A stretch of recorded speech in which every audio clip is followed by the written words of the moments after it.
அஸ்ஸலாமு அலைக்கும் வரஹ்மத்துல்லாஹி வபரகாத்து. அன்புக்கினிய சகோதர சகோதரிகளை, இது கற்போம் கற்பிப்போம் தொடர் காணொலியில் பாகம் 15 நபி ஸல்லல்லாஹு அலைஹி வஸல்லம் அவர்களின் மீது பொய்யுரைப்பது சம்பந்தமான ஒரு செய்தியை நாம் தெளிவாக விளங்கிக் கொள்ள வேண்டும். கடந்த 1400 ஆண்டுகளுக்கு மேலாக பல விதங்களிலும் இந்த மார்க்கத்தை போதிக்கிறோம் என்ற பெயரில், பல மார்க்கறிஞர் என்ற பெயரில் பலவிதமான வேடங்களை போட்டுக்கொண்டு பலவிதமாக ஃபில்டப்புகளை கொடுத்து, நான் யார் தெரியுமா அப்படிங்கிற மாதிரி நம்மளை மூல செலவை செஞ்சு நிறைய விதத்தில் ஏமாற்றி பல பிரிவுகளாக பிரிந்து கிடக்கிறோம். அனைவரும் லா இலாஹ இல்லல்லாஹ் முஹம்மது ரசூலுல்லாஹ் என்று சொல்லக்கூடிய அந்த கலிமாவை ஏற்றுக்கொண்டு உலகம் முழுவதிலும் இருக்கக்கூடிய அல்லாஹ்வுடைய வேதமாகிய திருமறை குர்ஆன் ஒன்றுதான் அல்லாஹ்வுடைய வேதம் என்று ஏற்றுக்கொண்ட நாம், நபிமொழிகளிலையும் நபி ஸல்லல்லாஹு அலைஹி வஸல்லம் அவர்கள் சொன்னது செய்து காட்டியது தான் வழிமுறை என்று ஏற்றுக்கொண்ட நாம் எத்தனை பிரிவுகளாக பிரிந்து பிறகுறோம். அதுக்கு என்ன காரணம்?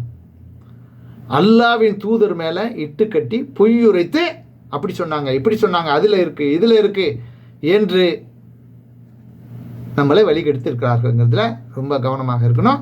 அதுக்கு தான் நபி ஸல்லல்லாஹு அலைஹி வஸல்லம் சொல்கிறாங்க, என் மீது எவன் வேண்டுமென்றே பொய் சொல்கிறானோ அவன் நரகத்தில் தனது இருப்பிடத்தை அமைத்துக் கொள்ளட்டும் என்று அல்லாஹ்வின் தூதர் ஸல்லல்லாஹு அலைஹி வஸல்லம் அவர்கள் கூறியிருப்பதனால்தான் உங்களுக்கு நான் அதிகமான நபிமொழிகளை எடுத்துரைக்காமல் என்னை தடுத்துக் கொள்கிறேன் என்று அனஸ் ரலியல்லாஹு அன்ஹு அவர்கள் அறிவிக்கக்கூடிய செய்தியை நீங்கள் புகாரில் 108, முஸ்லீமில் 4வது ஹதீஸாக இடம்பெற்றிருக்கு.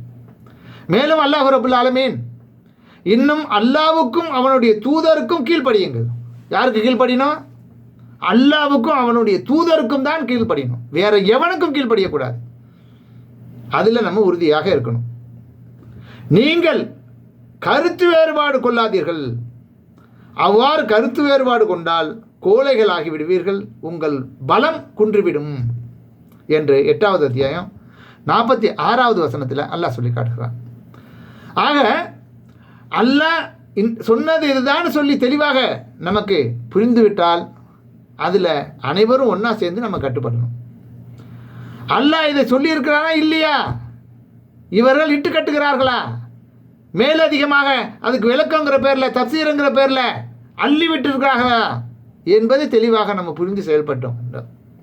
அப்படி தெளிவான பிறகு நமக்குள்ள நீ வேற நான் வேற என்பது கூடாது. ஒரு மூமின் இன்னொரு மூமினுக்கு சகோதரன் என்பதை விளங்கி செயல்பட வேண்டும் இன்ஷா அல்லாஹ்.